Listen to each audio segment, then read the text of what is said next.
চাল নেই, সেই হাড়িগুলো একটু যেখানে আমাদের সপ্তাহ করা হয়েছে ওখানেই। আমি এটা বলছি, আজকের আমাদের এই যে সাফল্য সেখানে কাজ করেছে, আমি বলছি আপনাদের সেখান থেকে আমরা তিনজনকে ডাকবো ছোট্ট কোনো বক্তব্য। যদি দেবাশিস সরকার থাকেন তিনি আসুন, এসে তার বক্তব্য বলুন। ইতিমধ্যে আমি করবো যে এখানে প্রদীপ দাসরাও নেই, তাকে আমি ছোট্ট কোনো বক্তব্য রাখতে বলবো।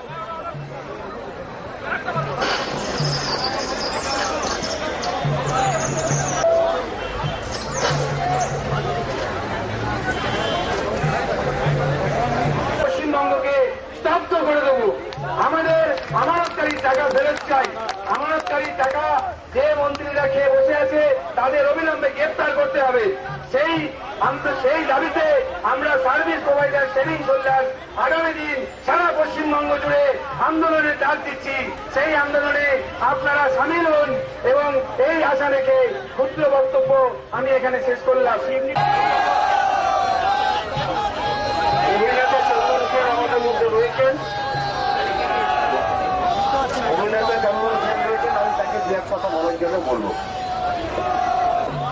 তাদের বলছি, তাদের বলি করার চেষ্টা করা হচ্ছে, সুতরাং আপনারা সাবধান থাকুন। এরা কিন্তু পালিয়ে যাবে, আপনাদের এই সমস্ত জালের মধ্যে ফেলে দিয়ে চলে যাবে এবং ভবিষ্যতে আপনারা যদি অসুস্থ হন খুব সাবধানে থাকবেন, কারণ এত লোক অসুস্থ। আর আসিফ খান বলছেন যত অপরাধের তো সাক্ষী আমি, টাকা তো থাকতো আমার কাছে। একজন নেতার গত 3 বছরে 5 কোটি 10 কোটি এই পর্যন্ত আমরা আন্দাজ করছিলাম। আসিফ খান বলছেন 100 কোটি 500 কোটি 1000 কোটি টাকা পর্যন্ত সম্পদ হয়েছে। ওই সম্পদটা আমাদের গরিব মানুষের রক্তের বিনিময়ে, আমাদের গরিব মানুষের ঘামের বিনিময়ে, আমাদের গ্রামের গরিব মহিলাদের চোখের জলের বিনিময়ে, ওই জলের স্রোত আর এই কান্নার স্রোতে ভেসে যেতে হবে আপনাদের, এর কোনো বিকল্প নেই। এবং বলেছেন 14 তারিখ সারা রাজ্যরা করছেন, আমি সিআইটিও করি। আগামী 15 তারিখ সুবোধ মল্লিক স্কোয়ার ছাত্র যুব মহিলা, সেটা হচ্ছে লক্ষ লক্ষ মানুষ সর্বশান্ত হয়েছে। একটা সত্য আমি ভুলতে পারছি না যে আমাদের এজেন্টরা মাসের পর মাস ঘর ছাড়া হয়ে থাকছে। একটা সত্য আমি ভুলতে পারছি না, 78 জন আত্মহত্যা করতে বাধ্য হয়েছে, 71 করেছেন। একজন বারাসতে, আরেকজন ওইদিকে কোথায় নাম আমার দেখে। রাজ্য প্রশাসন জবাব দাও, শতাধিক নিরীহ প্রাণ কেন গেল রাজ্য শাসক দল জবাব দাও। এই দাবিতে আমাদের আন্দোলন, এই দাবিতে আমাদের আন্দোলন। সমস্ত চিটফান্ড কাণ্ডে প্রতারিত জনগণের টাকা ফেরত দিতে হবে। সমস্ত চিটফান্ড কাণ্ডে প্রতারিত জনগণের টাকা ফেরত দিতে হবে। সমস্ত চিটফান্ড কাণ্ডে প্রতারিত জনগণের টাকা ফেরত দিতে হবে। সমস্ত চিটফান্ড কর্তাদের গ্রেপ্তার করতে হবে।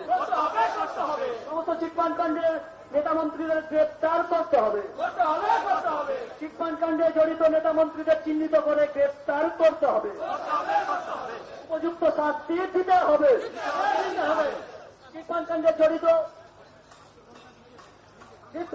জড়িত সবাইকে গ্রেপ্তার করতে হবে। চিটফান্ড কাণ্ডে জড়িত এমডি সহ সকলকে গ্রেপ্তার করতে হবে। চিটফান্ড কাণ্ডে জড়িত নেতা মন্ত্রীদের গ্রেপ্তার করতে হবে। চিটফান্ড কাণ্ডে জড়িত সকলকে গ্রেপ্তার করতে হবে। চিটফান্ড কাণ্ডে সকলকে গ্রেপ্তার করতে হবে। চিটফান্ড কাণ্ডে সকলকে গ্রেপ্তার করতে হবে। অবিলম্বে গ্রেপ্তার করতে হবে। অবিলম্বে চিটফান্ড কাণ্ডে জড়িত নেতা মন্ত্রীদের। এদেরও কিন্তু কিছু করবে না, শুধু ভয় পেলে চলবে না।